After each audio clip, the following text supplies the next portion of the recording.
Meu Deus, é que tem que prestar atenção no caso que a chuva, né? O barulho atrapalha. Então, como eu estava dizendo, a gente vê uma glamorização desse mercado.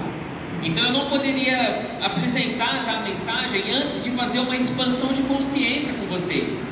Por quê, Micael? Porque depois eu vou falar um pouco mais sobre isso, mas até quando eu estava escrevendo o livro, quando eu falava algum número, as pessoas assustavam, porque elas falavam assim: nossa, eu não acredito que esse mercado faz isso, eu não acredito que a questão da imoralidade sexual chega nesse nível.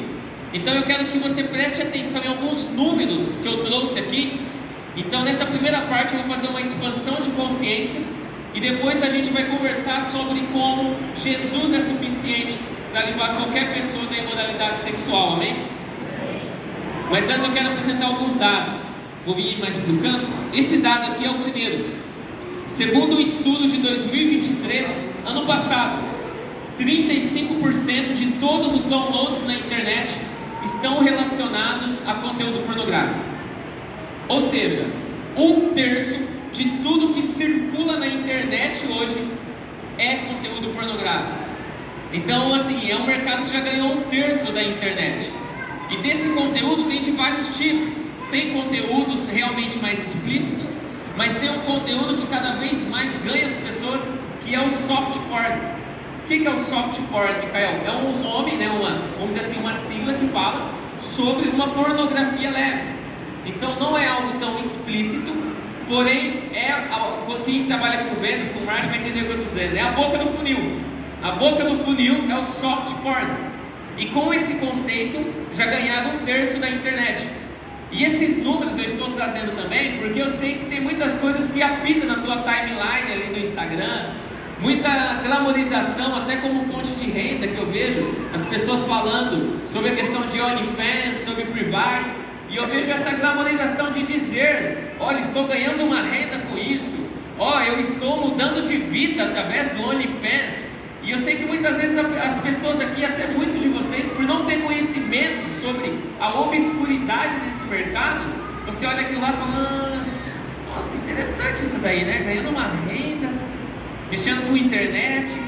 Mas nessas pesquisas daqui, nesse primeiro momento, eu quero que você entenda a obscuridade disso. Que não existe esse glamour que é passado através dessas propagandas. Então esse dado ele é muito interessante, 1/3 do que circula na internet vem de pornografia. Pode passar outro.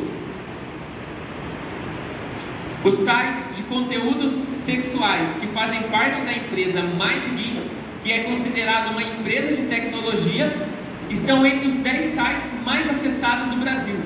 Ou seja, existe uma empresa que ela chama MindGeek.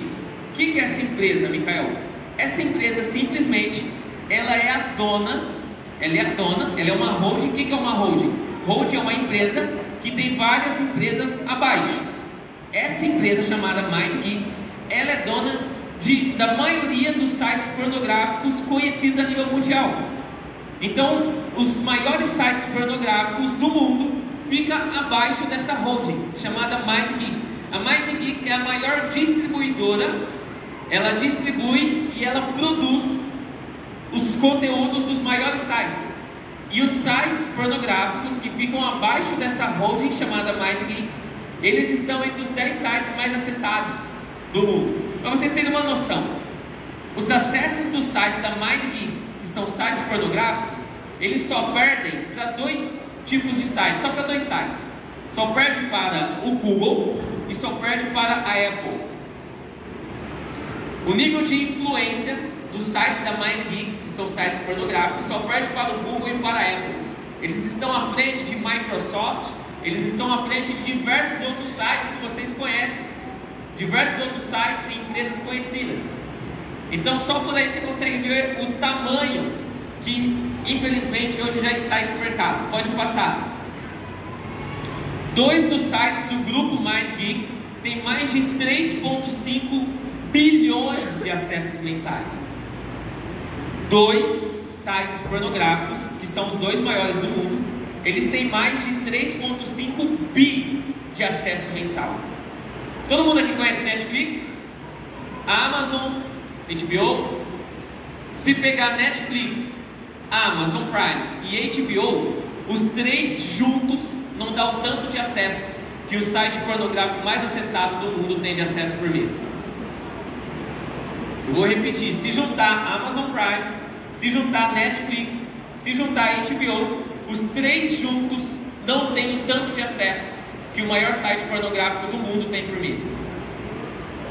Eu fiquei com a carinha igual a maioria de vocês aqui, quando eu falei esse dado. Isso daí mostra o tamanho desse mercado. Pode passar. Grandes estúdios que são da MindGeek produzem essa informação é muito importante. Eu quero que você guarde essa informação em uma janelinha e aí você vai entender por quê. Grandes estúdios que são da MindGeek produzem entre 600 a 2.000 vídeos por ano. Ou seja, lembra que eu falei que a MindGeek ela distribui e produz vídeos? Vocês lembram que eu falei? Então, eles produzem cerca de 600 a 2.000 vídeos por ano. Vídeos profissionais, feitos em estúdios que tem nesses sites pornográficos. Guarda essa informação, pode passar, Diego. Micael, mas esse mercado movimenta dinheiro? Esse mercado fatura? Olha só, 230 bilhões de dólares é o valor que a indústria do sexo gera anualmente. Anualmente gera 230 bilhões. Esse mercado, ele movimenta muito dinheiro. Esse mercado, se a gente falar de um mercado ilegal, ele só perde hoje para o tráfico de drogas. E existem estudiosos que dizem que ele até já passou esse mercado. Então imagina no Rio de Janeiro, armas, drogas, pancadão, tá tudo junto ali. É um mercado que movimenta muito. 42 milhões de pessoas estão envolvidas na prostituição em todo o mundo. Esses números são muito sérios. Se você pegar um tanto, presta atenção nessa informação, se você pegar um tanto de escravos que vieram para o Brasil no tempo da escravidão, hoje nós temos quase 10 vezes mais mulheres escravas sexuais do que escravos que vieram naquela época. Quando eu pego esses números, às vezes eu me pergunto onde que está esse movimento, que eu não vou falar o nome, mas todos vocês sabem, que fala que defende tanta mulher, e a gente tem um número quase 10 vezes maior de escravas sexuais hoje, do que no tempo da escravidão. São números gigantes, pode passar. Eu sei, pessoal, que esses números chocam, e eu sei que quando a gente fala sobre isso, eu sempre digo que é um elefante na sala de estar. É um negócio que gera um desconforto, porque não é um assunto gostoso de se falar, mas que nem eu falei, eu precisava colocar esses números antes de qualquer coisa, para expandir a consciência de vocês, para vocês entenderem assim, peraí, eu preciso parar uns minutos para escutar o que ele está dizendo, eu preciso entender o que é esse negócio. Olha só essa informação, a indústria de conteúdo adulto fatura mais que NFL, fatura mais do que NBA, fatura mais do que a FIFA. Essa indústria fatura mais do que essas ligas. Ela fatura mais do que a indústria do cinema, ela fatura mais do que a indústria da música, ela fatura mais do que a indústria do videogame. Sabe esses filmes de Hollywood que saem? Que a gente vê as bilheterias incríveis de filmes que são lançados? Essa indústria fatura mais do que Hollywood, do que os filmes. Fatura mais do que o mercado da música. Então hoje já tem um campo, quando eu falei lá no começo, que eles já são entre o terceiro site com mais relevância no mundo, é por causa disso, movimenta muito dinheiro. E com muito dinheiro eles conseguem fazer a roda aí girando. Pode passar? Quem aqui conhece o Duolingo? Levanta a mão, já ouviu falar do Duolingo? A maioria aqui, quase 80%. Que é dos idiomas, sabe? Daquele bichinho verde. É um papagaio? É um papagaio Duolingo? Coruja? Coruja. Olha só, o valor do OnlyFans equivale à soma do valor das 5 maiores startups de educação dos Estados Unidos. Se você pegar as 5 startups de educação dos Estados Unidos, as 5 maiores, o OnlyFans vale mais do que essas 5. E entre essas 5 está o Duolingo. Por isso que eu perguntei quem conhecia o Duolingo, entre outras 4. Então, o OnlyFans, que é um negócio, vamos dizer assim, novo, começou faz pouco tempo, mas já fatura mais do que essas outras plataformas. Por quê, Micael? Porque o mercado, eles estão se atualizando e eles estão querendo ganhar um público que antes eles não ganhavam tanto, que é o público feminino. Então a divulgação do OnlyFans é muito aí aquela divulgação para que você consiga ter uma renda, para que você seja seduzido a estar dentro da plataforma. Tudo isso é para que eles conquistem um público que há muito tempo eles não estavam conquistando. Então todo esse movimento é para ganhar cada vez mais o público feminino. Para vocês terem uma noção, o Brasil é o país onde mais mulheres consomem pornografia no mundo. Então eles querem cada vez mais ganhar o público feminino, trazer o público feminino para estar consumindo esse tipo de conteúdo. Pode passar. Esse número aqui, gente, olha isso. 4 bilhões 392 milhões 486 mil 580 horas foram consumidas em pornografia em todo o mundo no ano de 2015. Detalhe, isso daqui é só de um site. É só do maior site que existe. Lembra que eu falei para vocês guardarem a informação daquele outro slide? Lembra? Sim ou não? Lembra? Ih, tem alguém aí? Sim ou não? Boa. Por que para guardar aquela informação? Olha só, passa o próximo slide. Se juntar o tanto daquele conteúdo que foi assistido, para assistir 4 bilhões de horas, tem que ter conteúdo, sim ou não? Então, se tem que ter conteúdo, foi feito um estudo, uma matemática, que foi produzido em um ano, em 2015. Foi produzido em um ano, mais ou menos, 500 anos de conteúdo em um ano. Ou seja, em um ano, foi produzido 500 anos de conteúdo. Gente, é a história do Brasil aqui, em um ano de produção. Agora, lembra que eu falei para guardar aquela informação? Por quê, Micael? Porque, vamos lá, se eles produzem em torno de 600 a 2 mil vídeos profissionais por ano, essa quantidade de produção não dá esse tanto de conteúdo produzido. Sim ou não?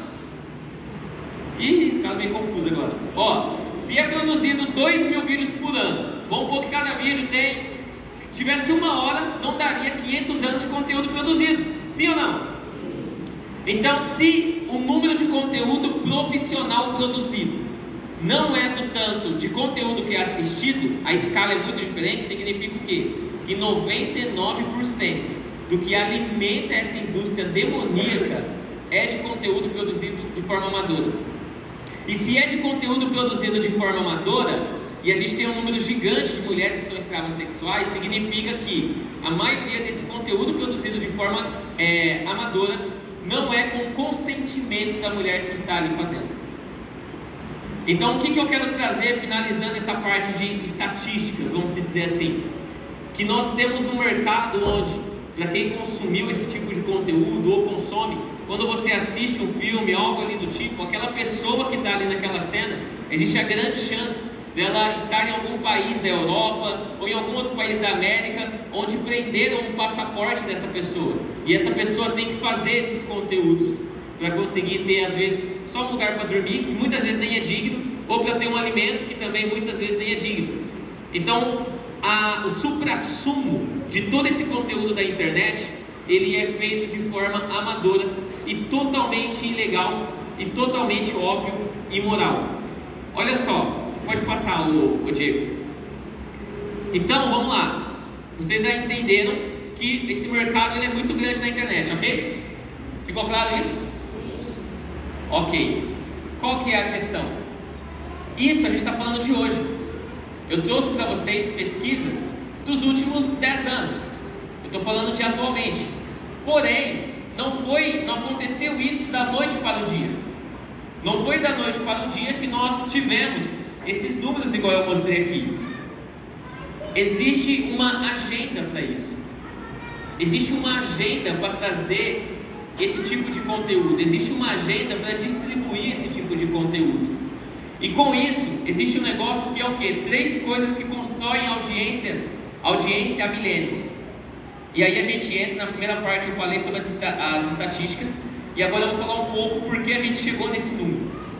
Existem 3 coisas que constroem audiência por milênios. Eu trabalho há um tempo com marketing, com vendas, já estive em grandes empresas de tecnologia, e a gente tem um negócio que a gente chama de PIBs. O que é PIBs? É protocolo de implantação de bloco de informação. Como assim, Micael?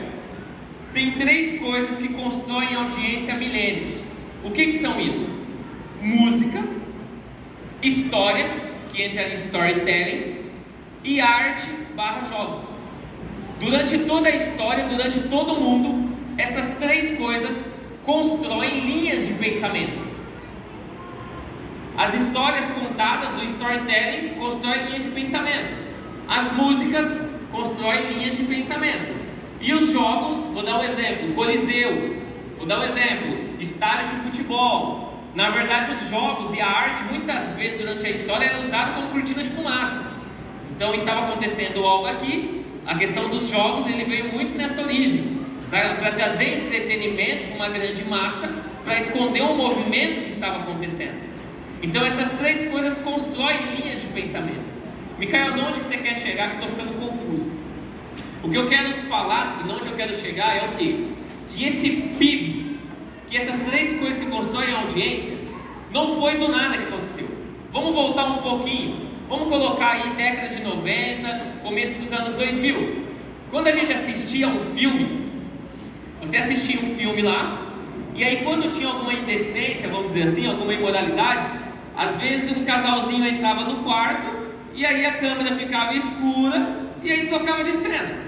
Todo mundo sabia que ia acontecer alguma coisa ali. Ou se não, tinha um casalzinho, eles davam um beijinho, e aí a câmera ficava escura, e mostrava uma outra cena. Era assim ou não era? Lá atrás. Eu sei que muitos são novos aqui também, mas eu acho que tem muita gente acima de 95 aqui, viu? Então acontecia dessa forma. Na questão da música, o mercado também era muito assim. A gente tinha algumas coisas, mas era muito como duplo sentido. Então tinha algumas músicas, mas tinha um duplo sentido. Você falava, não quer dizer isso que está falando aí. As pessoas entendiam que tinha uma, vamos dizer assim, uma sacanagem ali, mas de duplo sentido. Eu lembro que em 2010, 2011, para quem não sabe, eu fiquei um tempo envolvido com música, eu gosto muito de rimas, e eu estive em alguns eventos, né, não era convertido ainda e caminhava muito no funk, no rap e tudo mais. E eu lembro que em 2011, 2010, às vezes umas senhoras, né, falavam assim, essas músicas são totalmente indecentes, essas músicas são totalmente imorais e não sei o que. E naquele tempo o funk, ele era de duplo sentido. Então realmente tinha um duplo sentido, mas era desse jeito que caminhava. Ontem, ela que estava fazendo a pregação, eu estava pensando, o que será que essas senhoras estão pensando hoje? Porque hoje não tem mais duplo sentido. Hoje é o sentido literal, é aquilo ali, do jeito que eles querem falar, rasgado, sem filtro e boa. Então, nessa década de 90, nesse começo dos anos 2000, a gente viu muito a questão do conteúdo, seja de filme, série, mascarando um pouco mais. A gente já viu uma agenda sobre isso. A gente viu na questão da música, trazendo um pouco mais sobre isso. A questão da arte também, a questão de jogos. A gente tinha alguns jogos que tinham a questão da sexualização, mas não de forma tão exacerbada. E aí, como eu falei, lembra que eu falei que o PIB, eles transformam a questão do pensamento da geração. O que aconteceu? Eles viram que a sociedade no começo ficou meio, que é isso? Que música é essa? Que filme é esse? Mas passou, e de verdade, no livro eu falo sobre isso, falando até da nossa parte como igreja, eu vejo que sempre essa pauta, óbvio que ela sempre foi importante para a igreja, porém às vezes apareciam outras pautas, e a gente falava assim, não, vamos deixar isso daqui de lado, daqui a pouco a gente volta a falar sobre isso. Não, vamos deixar isso aqui de lado, daqui a pouco a gente volta. E foi vindo outras pautas. A questão foi o quê? Que cada vez mais essa agenda foi entendendo que existia espaço para eles irem crescendo. E eles foram entendendo que chegou um momento que o filme não precisava mais cortar a cena quando ficava picante. Eles entenderam que a música não precisava mais de duplo sentido. Eles entenderam, o marketing entendeu algo muito interessante, que não existe nada que retém mais a atenção de uma pessoa do que um corpo nu.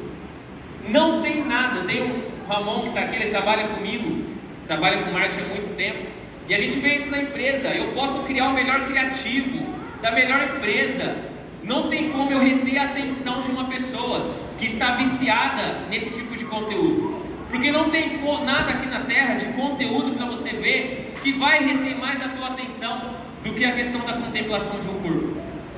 E eles foram entendendo isso cada vez mais, e foi vendo que a gente foi aceitando, e eles foram trazendo mais esses conteúdos. Aí a gente entra na época de hoje.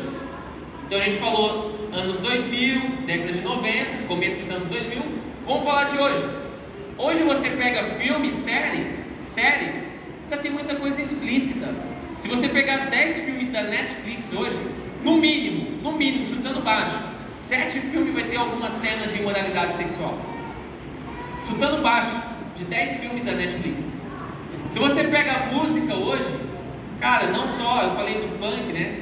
E aí, que nem tem aquela moda de lugar de fala, eu posso falar como lugar de fala porque eu já estive em palcos cantando, então eu falo com lugar de fala. O funk hoje você pega, é explícito. É explícito. Eu conheço gente do tempo que eu cantava, que é conhecido hoje, que já era naquela época. Eu conheço gente que ele nem escuta o que ele canta. E ele deixa claro, ele fala assim, cara, é o que o mercado quer, o povo quer isso, eu vou produzir isso, eu vou ficar multimilionário com isso. Então hoje é explícito na música, não só em funk, mas em sertanejo e outros ritmos. É explícito em filmes e séries. A gente vê muitos filmes e séries que têm esse conteúdo de forma aberta. E na arte também. E agora eu vou tocar na feridinha de alguns aqui, mas coloca amor nas minhas palavras. Amém? Quando a gente fala de storytelling, a gente tinha uma coisa que chama jornada do herói. O que é a jornada do herói? É aquele tipo, todo mundo aqui já deve ter assistido, o Batman, ou Homem-Aranha, qualquer filme, que é o que? A maioria dos filmes e séries é nesse caminho. A pessoa chega, o personagem do filme, tá dando tudo certo na vida dele, começa a dar errado. Aí aparece um grande vilão, aí ele vai, quase perde para esse grande vilão, aí ele ganha e final feliz. Isso daí é o que? É um jeito de contar a história. Chame jornada do herói. Muitas vezes o mercado se moveu com isso. E agora, além da questão da jornada do herói, a gente tem outro tipo de storytelling que está ganhando cada vez mais mercado, que é o Kishon Tenksu. E na verdade foi até meu amigo Ramon que me apresentou. O que é o Kishon Tenksu? É o novo modo de storytelling que é usado muito pelo Dorama. O Dorama usa muito isso. Então o mercado ele foi vindo com filmes 50 tons de cinza. Trouxe para a sociedade a questão do que? Pode produzir esse tipo de conteúdo que eles vão aceitar tranquilamente e vão fazer ser campeão de bilheteria. Aí depois de 50 tons de cinza veio outros e foi empilhando esse tipo de conteúdo. Chegou um momento onde as pessoas já estavam tendo muito desse conteúdo. E aí o mercado fez o que? Ele criou esse tipo de narração, diferente do Jornada do Herói, que é, vamos dizer assim, entre aspas, como se fosse a linguagem que faz a mulher querer esse tipo de conteúdo. Porque no dorama tudo é perfeito. Aqui está chovendo bastante, mas no dorama quando cai um pingo de gota no chão, já tem lá o coreano com o guarda-chuva assim, a mulher nem já está com o guarda-chuva. A mulher vai escorregar, já tem o coreano lá com a mão. Ó, vem aqui, minha princesa. O cara fala bom dia, boa noite, boa tarde, bom café da manhã, bom... Os caras são perfeitos ali. Não estou dizendo que é pecado você assistir dorama. O que eu estou dizendo é o que? Quando você pega o que você está assistindo ali. Porque o jeito que a mulher analisa o mercado, a questão sexual é diferente do homem. E lembra que eu falei que eles querem ganhar cada vez mais as mulheres? Então o Kishon Tenksu, ele vem com essa abordagem de fazer a mulher ver um padrão e ela desejar absurdamente aquele padrão. Aí o maridão chega no trabalho, ela assistiu o dorama o dia inteiro, o coreano lá deu em um dia, ele deu 10 buquês de flores, abriu a porta do quarto, abriu a porta da sala, abriu a porta do carro. Aí o maridão chega, a mulher fala, mas cadê meu buquê de flor? Ele, não, tá vendo? Nosso casamento tá muito ruim, cadê meu buquê de flor? Aí o cara vai entrar pra sala, assim, não abriu a porta pra mim entrar pra sala. E o cara fica bugado, mas é por quê? É o consumo desse tipo de conteúdo. Lembra que eu falei que existem essas 3 formas de controlar o pensamento, a audiência? Gente, para mim sair dessa parte, entenda uma coisa: nada é por acaso. Nada que você vai assistir por aí é por acaso. Eu costumo dizer que Hollywood aumenta, mas não inventa. Você vai assistir um filme, vou dar um exemplo, o X-Men, fugindo só um pouquinho da pauta. Lá atrás, quando surgiu o X-Men, nossa, que da hora a questão do cara. Ele é um Ele é um X-Men, ele tem uma parte do corpo que não é dele. Era maneiro. Mas hoje a gente vê o quê? Até a questão, você pega uma pessoa que ela sofreu algum tipo de acidente, ela colocou uma prótese, uma parte de metal, do que for, entre aspas, pelo conceito apresentado anos atrás de X-Men, ou seja, uma pessoa que tem algo que não é do corpo dela, a gente vê que é o mesmo conceito. Óbvio que lá está numa jornada do herói, mas é o mesmo conceito. Então a Hollywood, eles aumentam, mas não inventam. Então tudo que você assistir, tudo que tiver para você de conteúdo, eles querem te levar para um lugar. E a sua pergunta como cristão tem que ser: para onde?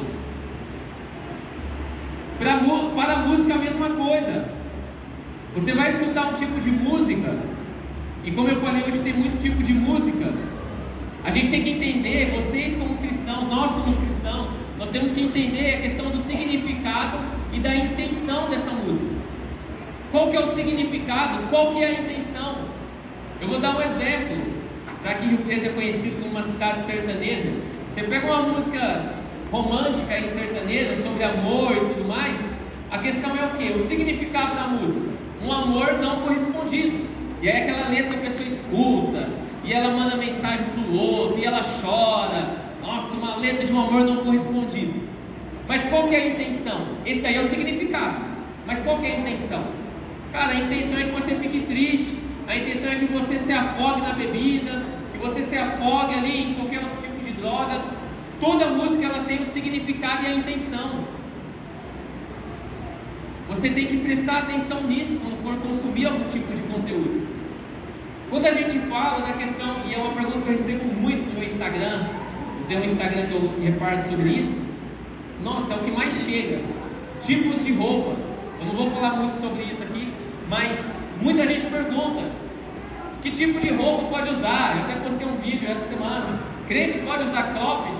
Crente pode ir na praia de biquíni? Esses tipos de pergunta. Falando do biquíni rapidinho, lembra que eu falei que você tem que saber por que aquilo? Dá uma estudada, dá um Google na história do biquíni. Você vai perceber por que ele foi feito, qual foi o objetivo. Para vocês terem noção, no dia do lançamento do biquíni, nenhuma mulher quis experimentá-lo, de tão vulgar que achou. E aí eles contrataram uma stripper para utilizá-lo. E aí depois de mais de 40 anos, eles tentando emplacar o biquíni, não ia. Começaram a pagar atrizes de Hollywood. Cara, vocês têm que pôr o biquíni, tem que ir. Tem a ver com o empoderamento da mulher, tem a ver com a questão da mulher poder usar o que ela quiser. E aí começaram a usar essa narrativa, até que uma atriz de Hollywood utilizou em um filme, e aí depois outra atriz, e aí foi emplacando o biquíni. Com a abordagem do que? O empoderamento. A mulher ela pode mostrar o corpo tanto que ela quiser. É o mesmo conceito que a gente vê na Holanda, nas Red Street. O que é as Red Street? Você já deve ter ouvido falar. É aquelas ruas que tem na Holanda, onde a mulher fica na vitrine. E a pessoa passa, vendo a vitrine e fala: eu quero essa moça. E ele entra ali onde ela está e faz o que tem que fazer. Quando isso foi aprovado na Holanda, foi uma festa. As mulheres falaram: é isso, a mulher conquistou o lugar dela. Eu posso fazer o que eu quiser com a minha vida. Eu posso fazer o que eu quiser com o meu corpo, até deixar aqui uma vitrine. Então toda essa questão de roupa, tudo isso vem nesse sentido, te vendendo uma máscara de empoderamento, te vendendo uma máscara de que você pode fazer o que você quiser. Mas uma coisa que o pessoal não entende, pegando o gancho das Red Street na Holanda, é que aquilo lá é só para inglês ver, aquilo lá é só para turista ver. Porque na verdade, se você é um turista e você tem um cargo, você tem uma condição financeira, e você chega em um lugar daquele, você descobre que nos hotéis do país existem mulheres que estão lá com o passaporte apreendido e são escravas sexuais. Aquilo na vitrine é só para atrair turistas, mas as coisas acontecem nos hotéis. Então, por trás desse empoderamento, vamos dizer, a gente vê jaulas que fazem o quê? Que escravizam essas pessoas. Vocês estão entendendo a veracidade disso? Então vamos lá. Então, sobre vestimenta, o que eu sempre digo é o quê? Você tem que fazer uma pergunta para você mesmo.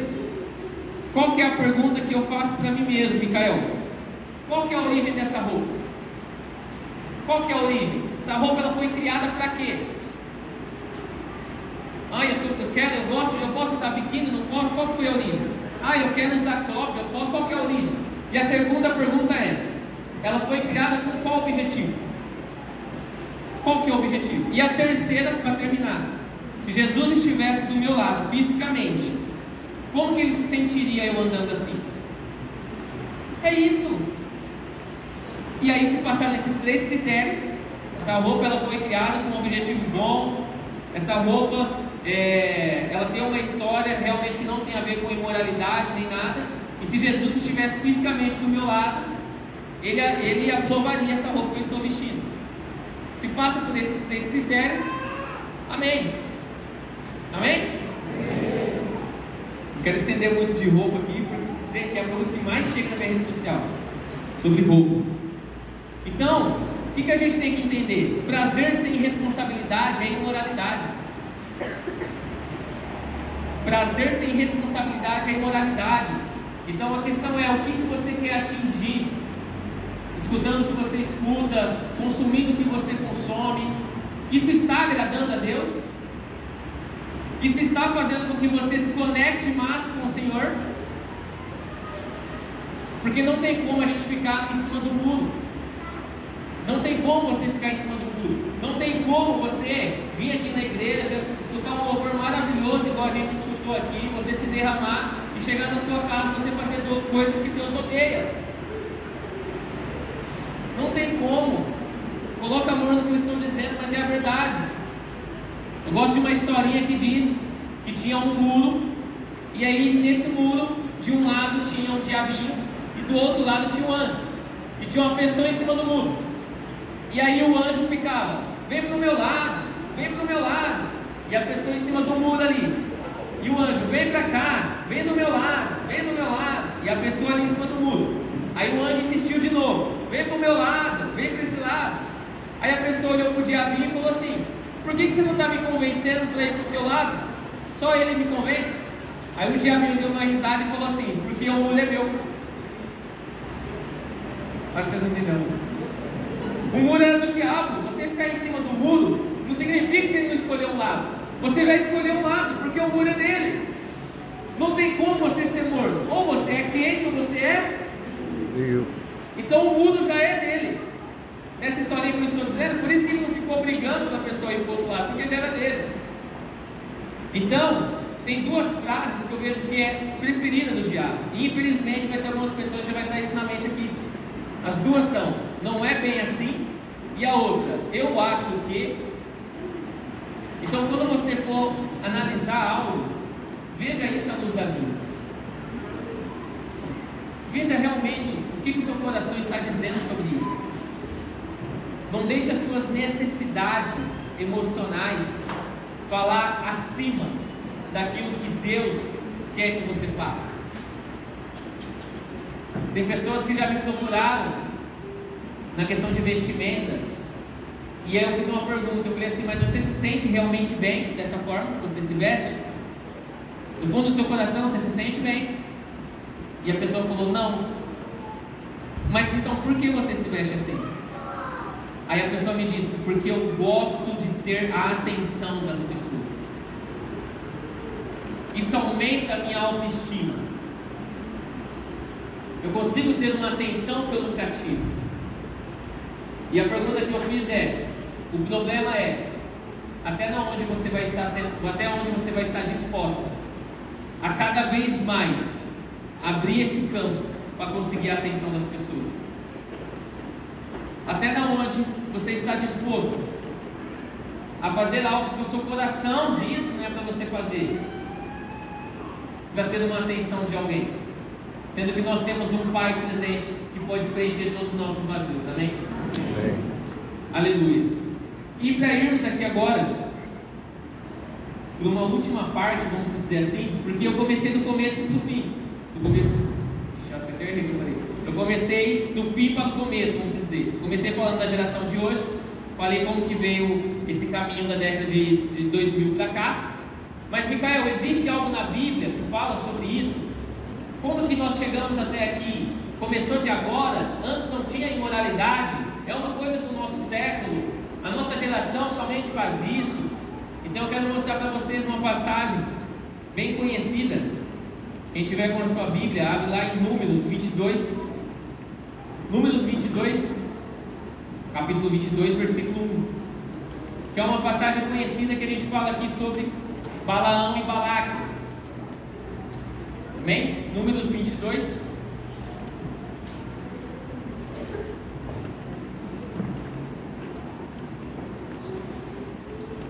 Nós vamos ler, para vocês entenderem bem, do 1, Números capítulo 22, versículo do 1 ao 22. Diz assim: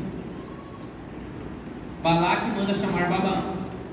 Os israelitas partiram e acamparam nas campinas de Moabe, para além do Jordão, perto de Jericó. Balaque, filho de Zippor, viu tudo que Israel tinha feito aos amorreus. E Moabe teve muito medo do povo, porque era muita gente. Moabe teve pavor dos israelitas. Então os moabitas disseram aos líderes de Midian: essa multidão devorará tudo que há ao nosso redor, como o boi devora o capim do pasto.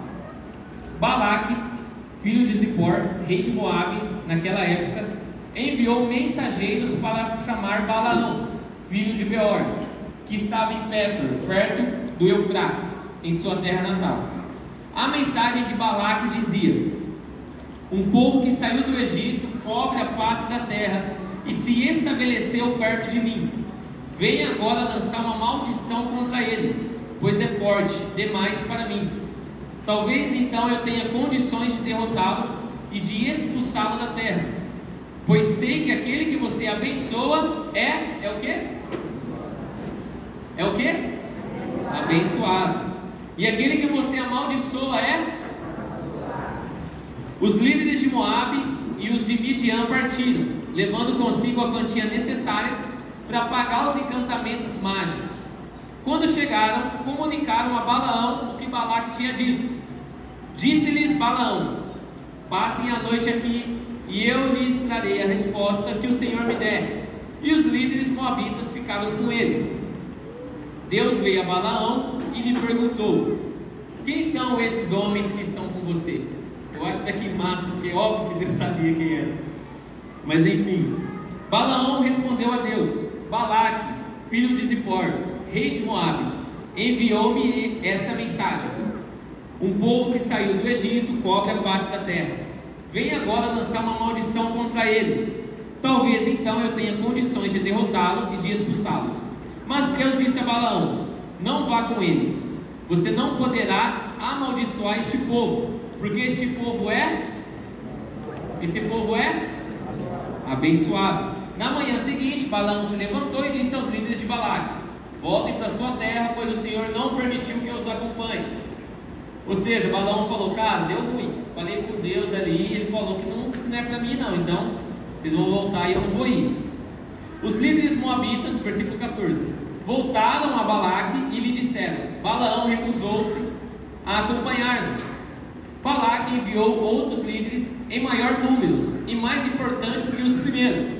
Eles foram a Balaão e lhe disseram: assim diz Balaque, filho de Zippor, que nada o impeça de vir a mim, porque o recompensarei, cash money, recompensarei generosamente, e farei tudo o que você me disser.